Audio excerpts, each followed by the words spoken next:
মুসলমানদের মধ্যে দাওয়াতি কাজের জন্য সবচেয়ে গুরুত্বপূর্ণ দিক হচ্ছে আখলাককে ঠিক করতে হবে, কারণ দাওয়াতি কাজের বুনিয়াদ হচ্ছে আখলাক, চরিত্র।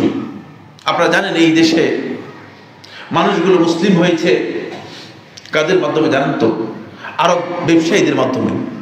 ব্যবসায়ী এই অঞ্চলে হয়েছে, চট্টগ্রাম হয়ে, এভাবে হয়ে, শ্রীলঙ্কা হয়ে, মালয়েশিয়া, এই অঞ্চলে ব্যবসায় আসতো।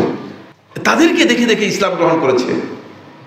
ওই ব্যবসায়ীদের আখলাক দেখে যদি ইসলাম গ্রহণ করতে পারে, আমি আলেমের আখলাক দেখে ইসলাম গ্রহণ করতে পারবে না, তাহলে আমি কোন পর্যায়ের আলেম?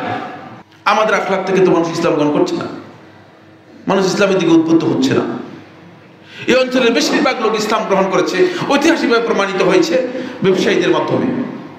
এখান থেকে বোঝা যায় যে আমাদের আখলাক তৈরি করতে হবে। দাওয়াতের বুনিয়াদ হচ্ছে আখলাক বন্ধুগণ। আখলাকের উপর কোনো মেহনত নেই, নিজের অন্তরটাকে পরিচ্ছন্ন করার জন্য কোনো মেহনত নেই।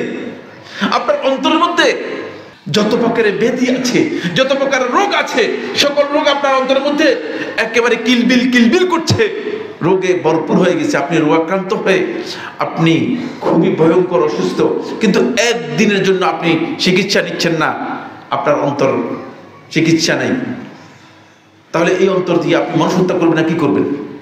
এটা বিদ্বেষপূর্ণ অন্তর, হিংসায় ভরপুর। এটা দিয়ে আপনি মানুষ হত্যা করবেন। আপনাকে দিয়ে মানুষ শয়তান মানুষ হত্যা করাতে পারবে, কিন্তু আমাকে দিয়ে কিয়ামত পর্যন্ত শয়তান মানুষ হত্যা করতে পারবে না, বরং আমাকে হত্যা করে ফেলতে পারবে। এই বিষয়ে জানতে হবে বন্ধুগণ। এই সতর্কতা অবলম্বন করুন। দাওয়াতি কাজ করতে হলে দাওয়াতের জন্য সবচেয়ে বড় পুঁজি, আমি সবচেয়ে বড় পুঁজি হিসেবে মনে করে থাকি, সবচেয়ে বড় দাওয়াতের এলিমেন্ট হচ্ছে আপনাকে আখলাকটাকে আপনার সঠিক করতে হবে। আখলাকটা খুব গুরুত্বপূর্ণ।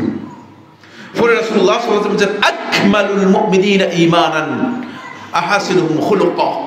মুমিনদের মধ্যে সবচেয়ে পরিপূর্ণ ঈমানের ব্যক্তি, ঈমানদার ব্যক্তি ওই ব্যক্তি হবে যে চরিত্রের দিক থেকে তার সবচেয়ে সর্বোত্তম চরিত্রের অধিকারী।